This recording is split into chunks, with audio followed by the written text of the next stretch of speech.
আজি আমি গৈ আছোঁ শিৱসাগৰলৈ, কিয় গৈ আছোঁ সকলো গম পাই থাকিব, ভিডিঅ'টো শেষলৈ চাই যাওক।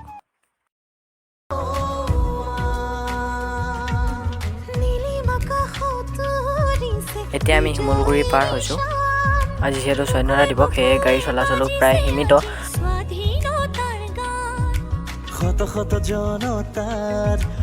1947 চনৰ ঠিক আজিৰ দিনটোতে আমাৰ দেশ ভাৰতবৰ্ষই স্বাধীনতা লাভ কৰিছিল। সেয়ে আজি সমগ্ৰ ভাৰতবৰ্ষতে স্বাধীনতা দিৱস উদযাপন কৰা হৈছে। যিসকল সেনানীৰ বাবে আমাৰ দেশ ভাৰতবৰ্ষই আজি স্বাধীনতা লাভ কৰিলে, সেই বীৰ শ্বহীদসকলক আজি শ্ৰদ্ধাৰে সোঁৱৰিছোঁ। তেওঁলোকৰ ত্যাগৰ অবিহনে আজিও চাগে আমি ব্ৰিটিছৰ অধীনতে থাকিবলগীয়া হ'লহেঁতেন। আজি স্বাধীনতা দিৱস উপলক্ষে সকলোৱে চাইকেল ৰেলী, বাইক ৰেলী কৰি স্বাধীনভাৱে ওলাই আহিছে।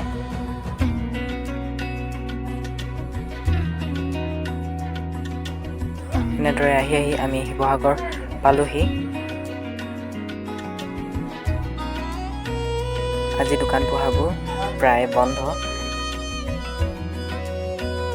ভিডিঅ'টো শেষলৈকে চাই যাওক।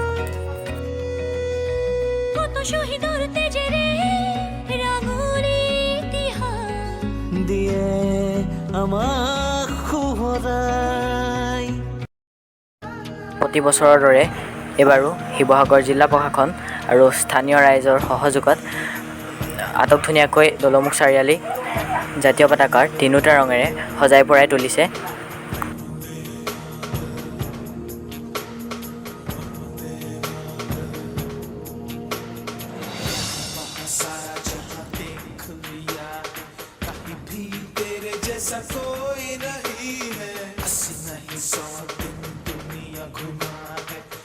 कहीं तेरे जैसा कोई नहीं, मैं गाया जहां भी बस तेरी याद थी, जो मेरे साथ थी, मुझको तड़पाती रुलाती सबसे।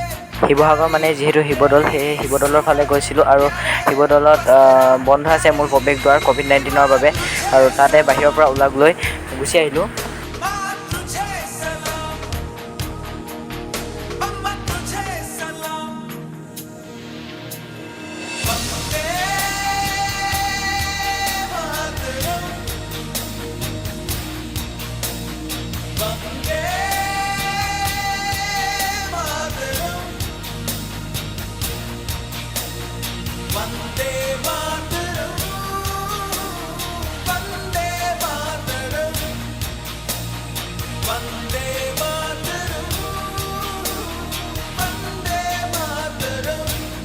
শিৱসাগৰত প্ৰায় 2-3 ঘণ্টামান থাকি আমি শিৱসাগৰৰ পৰা গুচি আহিলোঁ।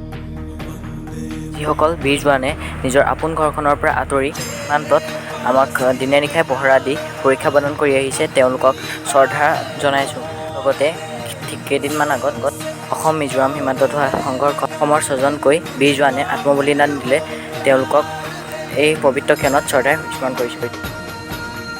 যদি ভিডিঅ'টো চাই ভাল লাগিল তেনেহ'লে লাইক কৰিব, কমেণ্ট কৰিব, আৰু যদি মোৰ চেনেলটো নতুন হয় তেতিয়াহ'লে ছাবস্ক্ৰাইব কৰি থৈ যাব।